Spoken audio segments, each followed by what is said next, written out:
Komiði sæl, Finnbjörn heiti ég og er ráðgjafi í tókhópnum hjá Advania og verið velkomin á þennan fyrirlestur. En í dag ætla ég að fara yfir nokkur grunnatriði í nýja tók sem snýr að færslubók eða dagbók eins og þetta er stundum kallað líka og mun fara með einhver í gegnum nokkra færslur í bókhaldinu. Nú og síðan eftir að umfjöllun minni lýkur gefst færi á að koma með spurningar. En ég mun síðan fara yfir það á eftir hvernig það gengur fyrir sig og síðan mun Steinimur ráðgjafi í tókhópnum vera okkur svona innan handar með spurningar og fyrirspurnir. Nú ef við bara byrjum á að skoða hérna nokkra glærur. Hérna erum við raunin að sjá það sem að verður farið yfir núna í dag. Við ætlum að skoða aðeins hérna bókhalslykilinn og bókhalslykla, hvernig maður stofnar nýja lykla.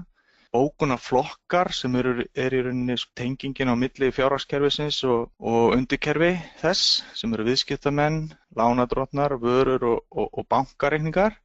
Síðan förum við inn í kerfi sjálft og færum nokkra færslur, jöfnum færslur og hvernig við getum nýtt okkur upplýsingar úr kerfinu. Og ef við skoðum fyrst hérna bókhalslykilinn, þá sjáum við það að við förum hérna í heim fjármál og bókhaldslykil til að komast inn í lykilinn og hérna eru í rauninni listi yfir alla lykla sem eru í kerfinu og hérna sjáum við spjald fyrir bókhaldslykilinn 10100 sala en það koma með kerfinu lyklasett og þetta er einn af þeim lyklum. Það er ágætt að skoða þetta að til dæmis við erum að stofna nýja lykla þá þurfum við að gefa honum númer og heiti. Og síðan þurfum við að tilgreina hvort að þetta er rekstrar- eða efnahagslykil, hvort megi færa debit eða kredit á lykilinn eða bæði. Tegund reiknings, bókhaldslyklarnir heita allir reikningur en það getur líka verið samtölur og tiltölur. Það eru rauninni bara tölur sem að leggja saman nokkra lykla en það er náttúrulega að sjálfsögðu ekkert bókað á það. Síðan er hérna lítið hak sem að tilgreini hvort að megi færa beint á lykilinn í færslubókinni.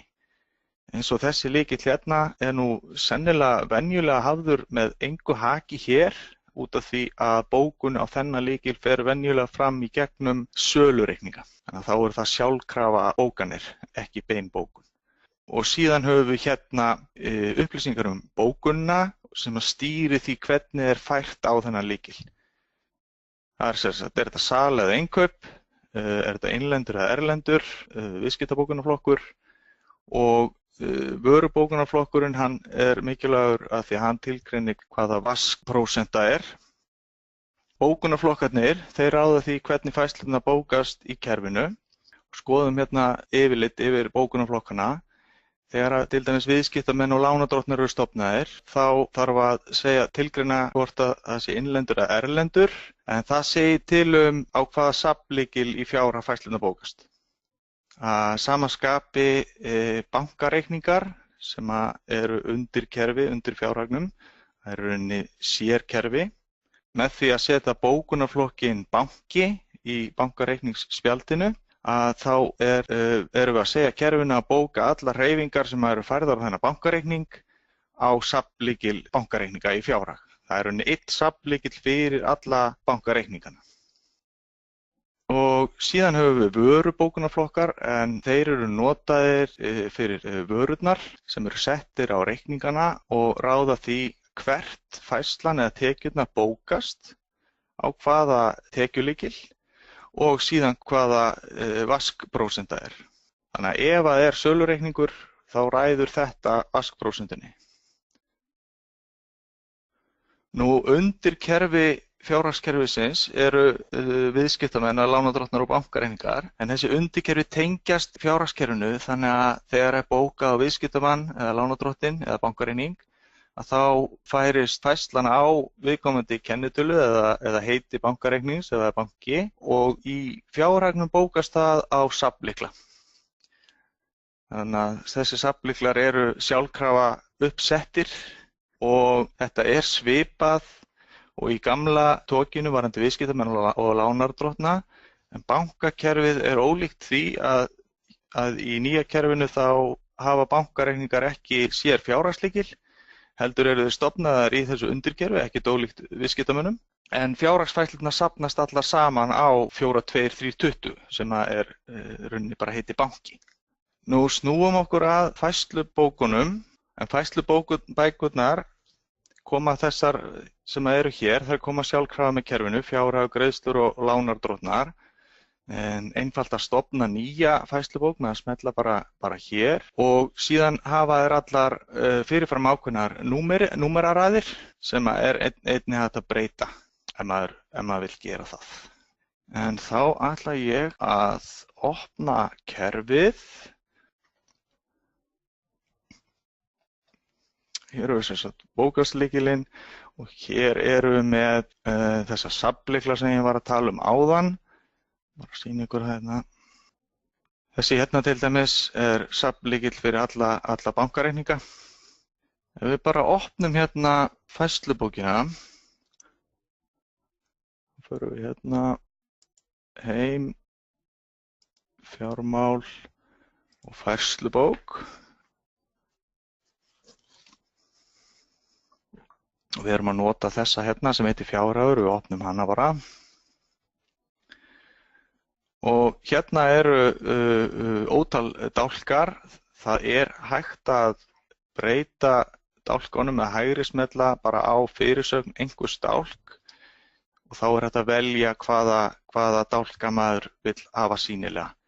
Þannig að þetta getur notandi stillt bara af eftir því sem hann vill. Til dæmis eru hérna ef hann vill hafa víddir, deildarvíddir eða eitthvað slíkt að þá er hægt að bæta því inn í og eins ef þau vilja hafa verktakamiðamerkingu þá er það hægt að bæta því þarna inni líka. En ég ætla að loka þessu og við skulum bara færa hérna færslu. Hérna ætlum við að færa bara sölu beint á tekjulykil 15.11. Það er sem sagt bókun á dagsetningin. Þetta er dagsetningin sem skjalið er bókað í kerfinu og sjálfgefið kemur sama dagsetning á fylgiskjalið. En númer fylgiskjöls, það er rauninni bara hlaupandi númer, þannig að hún tekur bara næsta númer á eftir. Og ég ætla að bóka hérna bara á viðskiptamann og þá þarf ég að velja hérna tegund reiknings og þetta eru hérna undirkerfin sem er í boði og ég færi þetta hérna á viðskiptamaður, debit.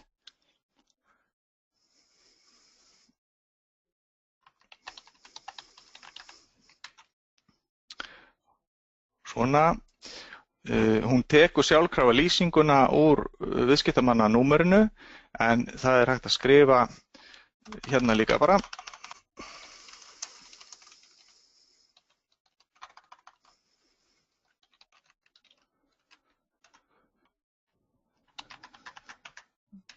$50.000 og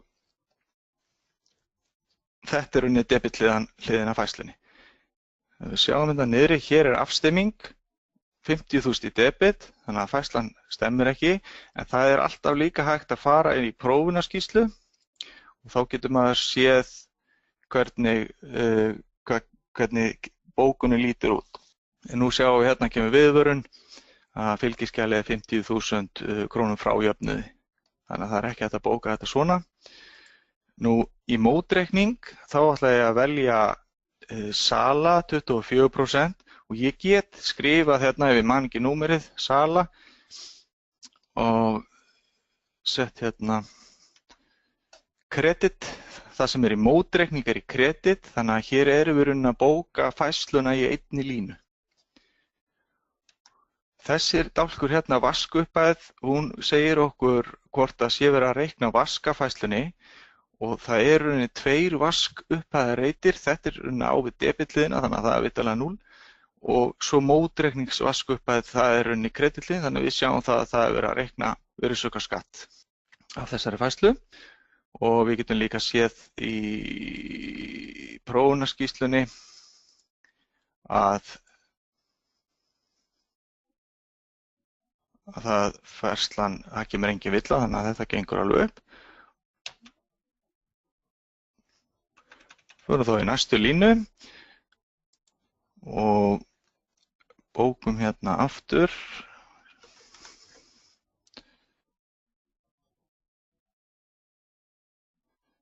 Við skulum bóka lánardrottnafærslu hér. Þá setjum við tegund viðskipta, tölvu, setjum hérna fjárhagur til þess að bóka kostnaðarfærslu.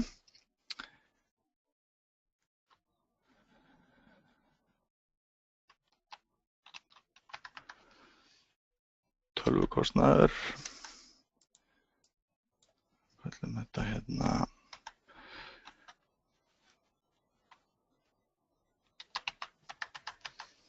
25.000. Setjum debit tölvukostnaður 25.000 og kredit lánardrottinn og það hérna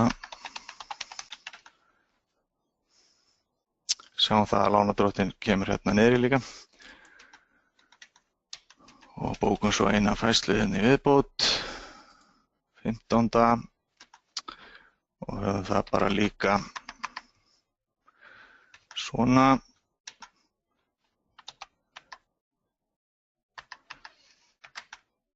svona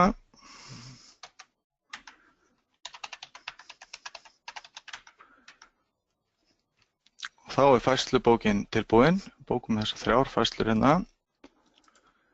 Við getum skoðað hana í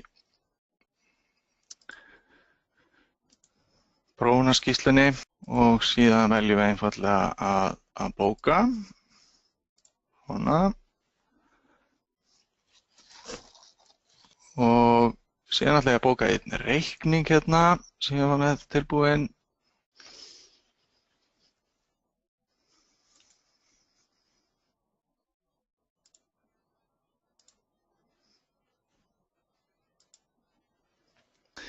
Já, það var ekki alveg staðurinn hérna fyrir sölureikninga. Hérna eru rauninni allir óbókaðir sölureikningar í kerfinu. Það er að þessu hérna, ég tek hérna nýjasta reikningin,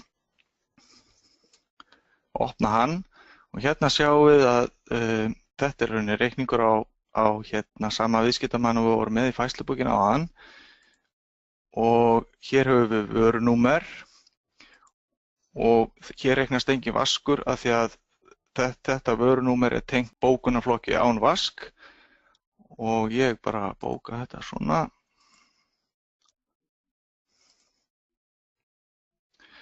Og þá er ég sem sagt búinn að bóka 2 færslur á viðskiptamann og 2 rauninni á lánardrottna. Önnur viðskiptamannafærslan var í gegnum færslubók og hitt í gegnum sölureikningin. Ég ætla þá að fara aftur inn í færslubókina og færa hérna greiðslur. Það er bara hérna 30.11. og byrja á því að færa debit og þá veljum við tegund reikningsbanki. Þetta er greiðsla frá viðskiptamanninu sem við vorum með áðan. Hér er bara einn bankareikningur uppsettur, maður gæti náttúrulega verið með marga og þá þarf maður að velja hérna úr listanum. Innborgun frá viðskiptamanni og uppað hérna 50 og mótreikningur sem er þá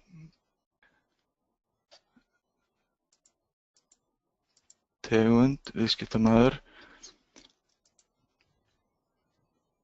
Svona, það var þessi. Og hérna höfum við dálk sem heitir jöfnunarnúmer og þá getum við jafnað færslunni á viðskiptamannum á móti þessari innborgun. Og þá veljum við einfaldlega hérna þessa 3 punkta, flettum upp gildi og hérna koma rauninni fram allar færslur á viðskiptamannin og þessi rauða hérna er ójöfnuð, þar sem rauðar eru ójafnar og ég vel hana, hún er valin. Þannig að þá sjáum við það að staðan er 0 og vel í lagi og þá er ég búinn að jafna færsluna á móti. Og svo færi ég bara aðra færslu hérna, bankareikningur, það er aftur innborgun frá viðskiptamanni sjá, skipta manni og hérna hann að borga reikningin sem við gáum út áðan upp á 30.000. Svona.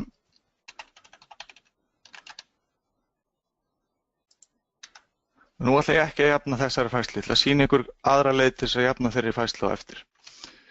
Og nú ætla ég að borga til lánardrottnanna sem voru með áðan.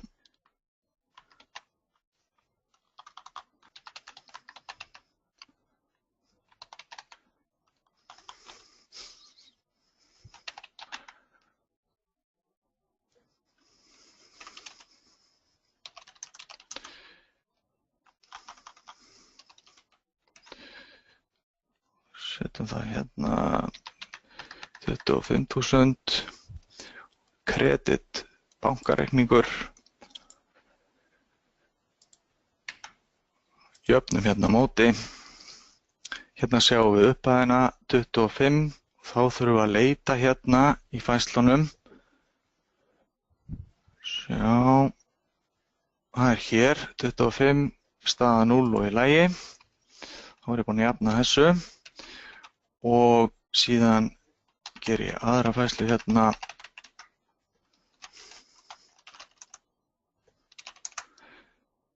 og það var 10.000. Svona. Við ætlum að jafna því eftir á líka. Svona.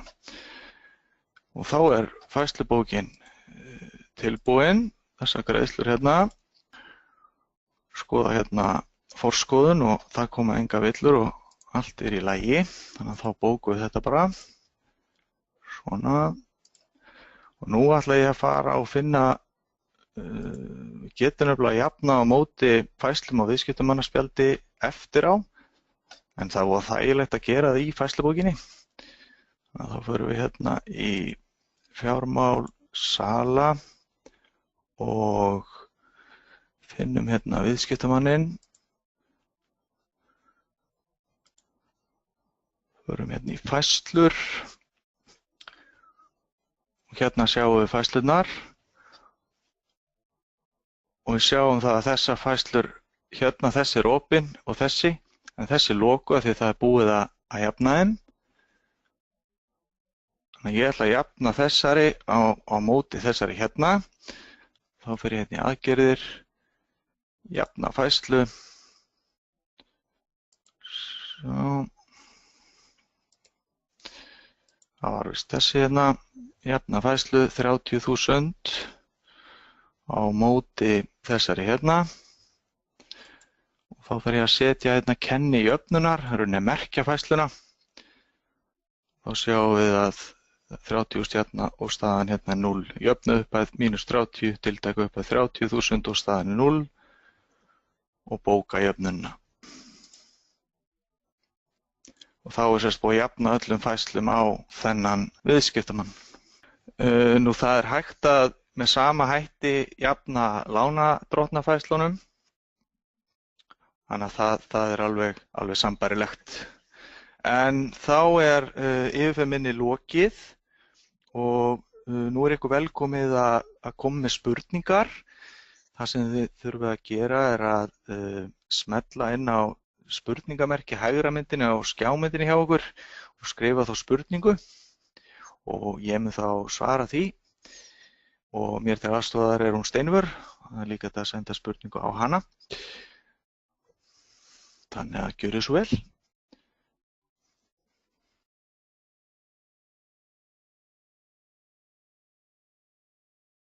Já, hérna er komið spurning, getur þú sýnt hvernig maður bókar greiðslur og reikning til lánardrottins þar sem bankakostnaður kemur inn á greiðsluseðil? Þá í rauninni er það gert þannig að ef þú ert að bóka þetta í færslubókinni að þá setur þú væntanlega í kredit heildarupphæðina frá bankanum og skiptir svo debitfærslun á milli höfuðstólsins sem fer á lánardrottinin og síðan á kostnaðarvexti eða dráttarvexti eða hvað það er. Jæja, þá er þessu lokið í dag. Ég þakka ykkur fyrir að mæta hér og fylgjast með og þakka fyrir góða spurningar. Og þessi fyrirlestur mun síðan verða aðgengilegur á netinu von innan skamms. Takk fyrir.